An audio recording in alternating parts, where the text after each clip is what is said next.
Like,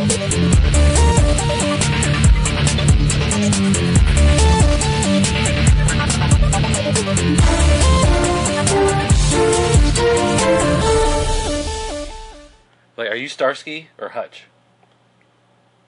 Which one's a good one? I don't know. I never watched that show. Yeah. Oh, Hey guys, welcome to the Video Game Loser Show here on the Pop Culture Network. Retooled, new season. Didn't get a new sidekick though. Still stuck with this guy. Yep. That's what happens. What can you do? Trust fund kid. Wow. I guess it helps if you're the editor-in-chief. You get to decide what shows you're on, right? So my daddy says I can do what I want. I'm throwing Chet's war medals in the river. Alright guys, well, today here on the show we are going to talk about... Actually, what are we going to talk about first? What are we talking about on the show? Let's do the one you want in your right hand, yeah. Bionic Commando. Bionic Commando. Today we're going to be talking about Bionic Commando on the Nintendo Entertainment System. Here's a little video in case you're not familiar with Bionic Commando. Bionic Commando was originally released in 1987 in Japan under the name Top Secret. When brought to the United States, the game was changed to Bionic Commando to cash in on the success of the Commando video game, which came out in 1985. The lead character of Commando was a character known as Super Joe, so they changed the name of the character in Bionic Commando to Super Joe as well. The game was released on home computers like the Commodore 64, ZX Spectrum, and the Amiga, but not the Nintendo Entertainment System. In fact, the game we think of as being on the Nintendo Entertainment System is actually a sequel to the original Bionic Commando. The game in Japan was released as the Resurrection of Hitler Top Secret, and they changed it to Bionic Commando in the United States, and all the Hitler references were changed to some crazy foreign government people that obviously was not Hitler. Well, the game was released in 1988, and instead of being Super Joe this time, you're there to rescue Super Joe. As a matter of fact, Super Joe has already been captured, so you're another guy with another bionic arm going in to try to find him.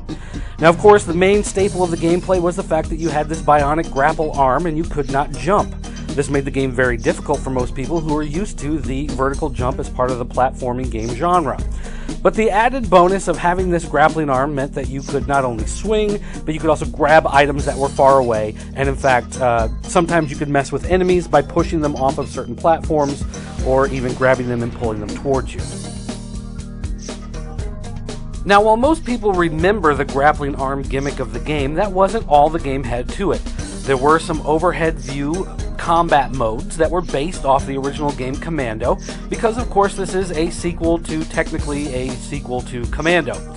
Now, these levels were found after you would travel through maps trying to find different areas where the bad guys could be. There were 19 different areas you could travel to, although technically you only needed to go to about 12 of them to complete the game. But if you ran into enemies during the meantime, you would play these Commando-like levels in a nice little nod to its predecessor. Now, the ending of the game on the Nintendo Entertainment System was considered somewhat controversial at the time, because after you got to the end and you ran into Hitler, who wasn't called Hitler but looked exactly like Hitler, you would attack the Hitler that wasn't Hitler, and his face would actually explode. Now, it turns out there was some sort of android or something inside, and you would go on to fight that later, something, I don't know. The story doesn't actually make a whole lot of sense. But watching Hitler's face explode is one of the great reasons that you want to play Bionic Commando on the Nintendo Entertainment System. So there you go, a little bit of history, Bionic Commando. I bet you didn't know playing Bionic Commando on the Nintendo Entertainment System was in fact a sequel of a sequel, kind of a fake sequel to a fake sequel. But, well, first of all, are you familiar with Commando? Yes, and I prefer it way better than this game. Whoa. Hey, Commando's got to be like one of my top 10 games. It's awesome. Of all time or on the NES? On Nintendo. Oh, okay. All right. I mean, it's like get crazy. That's fair. All right, so then, Bionic Commando, what did you not like about Bionic Commando? I mean, it's a classic. Okay, so the intercept points on the map when you hit the trucks that you actually get to play Commando, awesome. So the part when your helicopter hits the truck, you go to the overhead view where you're shooting the guys running around. That's good. Playing the actual game, playing like a mix between Ninja Gaiden, Contra, and maybe like Simon's Quest, kind of mixed together in a game. It's kind of a little rough. and Rygar. There was some Rygar there. Yeah, sure. This why not? game Yeah. Has a lot of issues. Well, the main thing is because you can't jump, yes, right? Because you got that bionic arm, so you can grab onto platforms and you can climb up platforms. You can grab onto things, diagonally, and then you can swing across. And those are neat concepts. I mean, I really like the gameplay opportunities that you have. The way you can shoot somebody over some barrels or whatever, and instead of having to jump and run over and grab there, you can shoot your arm out and grab the power up and pull it back. I mean, some of that's neat concepts. No, it's great on an advanced controller and a system that can actually, have some more playability. The problem is you got the controller with the up, down, left, and right, and you want to go diagonally, and you have a hard time getting it to communicate to do that. That's true. So that was a problem with the cross pad on the... Yeah, so you got a lot of issues with trying to do it just right, and a lot of points in this game, you actually need to do it just right to get to where you need to go. So and then you can't jump. I mean, that's super hard to retrain your brain. Not to jump, but to lasso. And the thing is, I remember playing this game as a kid. Growing up with a Nintendo Entertainment System, I played the hell out of this game. I played this game 900 billion times. And that was an issue for me back then. Yeah, well, it didn't make any difference. But nowadays, going back, it's like we've progressed so far along in video games.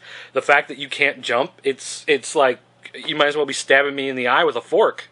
Like, it is so difficult to try to exist with not being able to jump. It's impossible. Sad days. So, okay, let's say on a scale of 1 to 5, where would you put Bionic Commando for the NES? Where on the scale is the number 4 play at one time and never again? Ooh, would that be like a 2?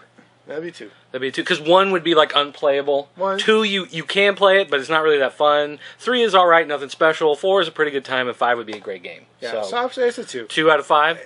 With hints of 4 leaking in every time you get those overhead plays.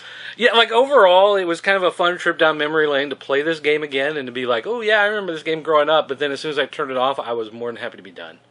Like I don't ever see myself going back to play it again. Yeah, nice try, nice attempt. Yeah, retro gaming not always a winner. Hey, little me says this game was fun. Big me goes, why was this fun? So I don't know. Hey, when I was little, playing tic-tac-toe for 9 hours a day also seemed like fun. That's true. And nowadays it's kind of monotonous after a game. We're spoiled. So, yeah. So Bionic Commando, Nintendo Entertainment System, 2 out of 5.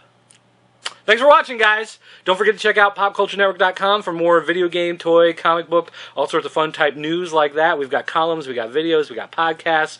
You can also check out the message board. We got a chat room now if some of you guys like that. And don't forget to check out ShopPCN.com where you can find video games and comic books and toys and movies and CDs and knives. Are the knives on ShopPCN.com? Sure, why not? Sure, why not? Yeah, magazines.